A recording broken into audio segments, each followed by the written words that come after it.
आज हम simply fundamental technical देखेंगे जेएसडब्ल्यू स्टील। जेएसडब्ल्यू स्टील का 24 दिसंबर का क्लोजिंग प्राइस है 922 एंड -1.62% इसका डिक्लाइन आज का है। इसका बीएससी कोड है 500228 एंड एनएससी है जेएसडब्ल्यू स्टील और मार्केट कैप्चर इसका है 2,25,518 CR। ऑलमोस्ट लार्ज कैप का स्टॉक है ये। इसका CMP है 922 और 52 वीक हाई कितना है 1063 है एंड 52 वीक लो है 762। ये कंपनी का अबाउट में पता करेंगे क्या है क्या नहीं है। JSW steel is primarily engaged in the business of manufacture and sale of iron and steel products.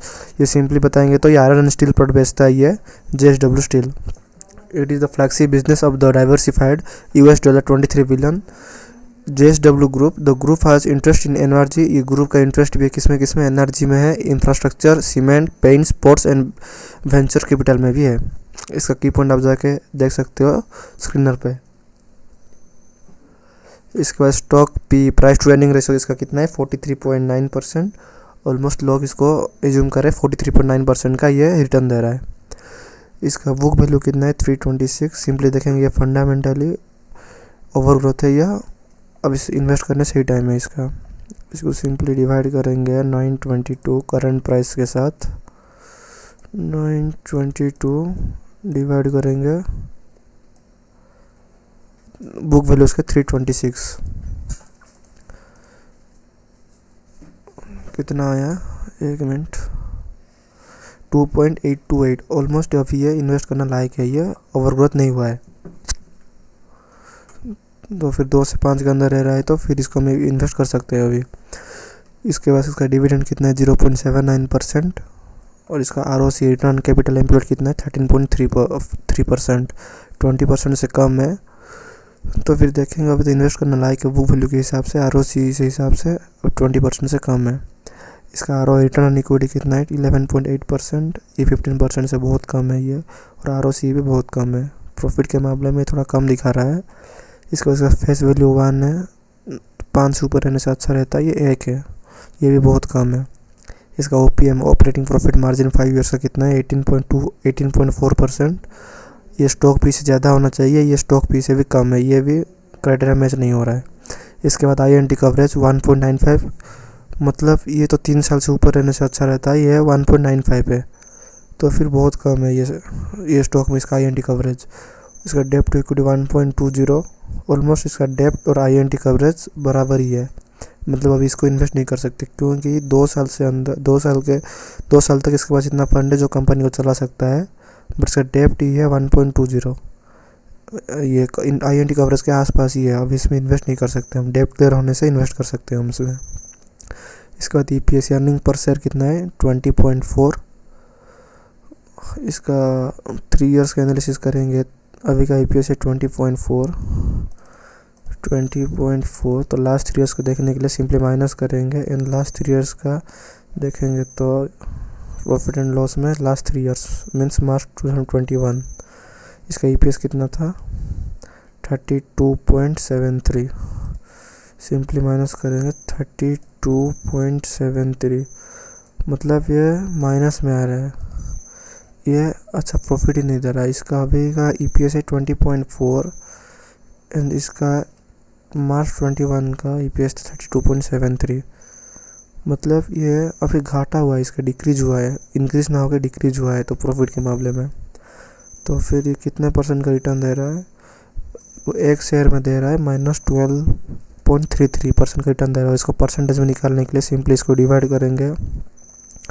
इसका 3 इयर्स EPS कितना है 32.73 इंटू 100 -37% का ये हमको रिटर्न दे रहा है। तो फिर अभी इसमें इन्वेस्ट करना लायक नहीं है फंडामेंटली। ROC वगैरह सब कम है और सबके सर्विस डिक्रीज हुआ है। फेस वैल्यू तो पूरा नहीं है, डेप्ट टू इक्विटी ज़्यादा है, INT कवरेज भी ज़्यादा कम है, OPM बहुत कम है, EPS भी बहुत कम है। ये 3 साल के एनालिसिस में ये सिंपली दे रहा है -37% का रिटर्न दे रहा है, मतलब प्लस में भी नहीं जा रहा है। इसके बाद इसका सेल्स ग्रोथ कितना है 3 इयर्स का 29.9%, ऑलमोस्ट 30% ग्रोथ हुआ है इसके 3 साल में इसका ग्रोथ। बट जो इसमें इन्वेस्ट कर रहे हैं इनको प्रॉफिट नहीं मिल पा रहा है JSW स्टील में। इसके बाद इसका एडवांटेज में देखेंगे, company has been maintaining a healthy dividend pay out of 25.1%। ये मेंटेन कर रहा है, इसका डिविडेंड पे आउट जो हो रहा है इसको मेंटेन कर रहा है कितने पे, 25.1% पे। और इसका डिसएडवांटेज क्या है, company has low interest coverage ratio. इसका जैसे सेम स्टॉक ये सब है टाटा स्टील, मतलब सेम इसका जो मतलब ये जो काम करता है इसके जैसे सेम काम ये सब भी करते हैं। JSW steel, Tata steel, tube investment, ये सब भी यही काम ही करते हैं। कौन सा बिजनेस, आयरन स्टील प्रोडक्ट का बिजनेस करते हैं। इसके बाद इसका क्वार्टरली रिजल्ट, इसका प्रॉफिट एंड लॉस, इसका सेल्स हुआ है 1,07,836 करोड़ एंड इसका एक्सपेंसेस क्या है 1,46,773 करोड़। तो फिर इसका ऑपरेटिंग प्रॉफिट मार्जिन कितना है 24,063 करोड़। इसके बाद इसका cash flow share holding pattern देखेंगे। प्रोमोटर्स के पास है 44 ईयरली बेसिस पे देखेंगे, प्रोमोटर्स के पास है 44.84%, फॉरेन इंस्टीट्यूशनल इन्वेस्टर के पास है 25.66 और DI डोमेस्टिक इंस्टीट्यूशनल इन्वेस्टर के पास है 10.53%, गवर्नमेंट के पास है 0.51, पब्लिक के पास है 18.22 एंड अदर्स में 0.24%। अदर्स में जा रहे हैं कौन कौन,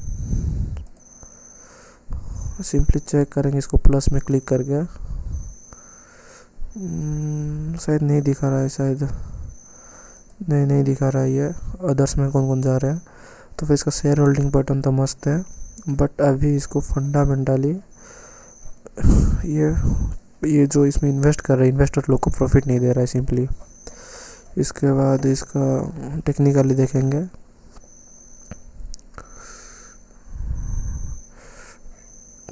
टेक्निकली सिंपली ये एक ऊपर गया था एक बार, अभी ये डाउनफॉल इसका हुआ है। तो फिर इसका 922 में क्लोजिंग प्राइस इसका है आज का। तो फिर ये 922 मतलब ये 918 में है, 918 को ब्रेक करके सिंपली एक रेड कैंडल बनाएगा तो इधर तक आ सकता है 879 तक मेरे हिसाब से, मेरे एनालिसिस हिसाब से।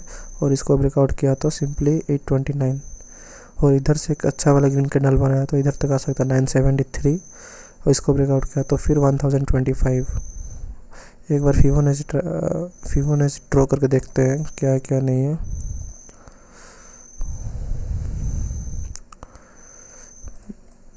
देखो फिबोनाची में भी यही दिखा रहा है सेम टू सेम, बट मेरा ड्रॉ इसका ड्रॉ पूरा सेम है, थोड़ा सा ही ये वाला इसका 0 पॉइंट कितना है ये 0.8 शायद, ये 0.382 देखिए पूरा सेम टू सेम है। और 0.618 भी पूरा सेम है मेरा ड्रॉ। मैं इसे पहले ड्रॉ नहीं किया था, अभी मैं ड्रॉ कर रहा हूँ आपके सामने, पूरा सही यही है।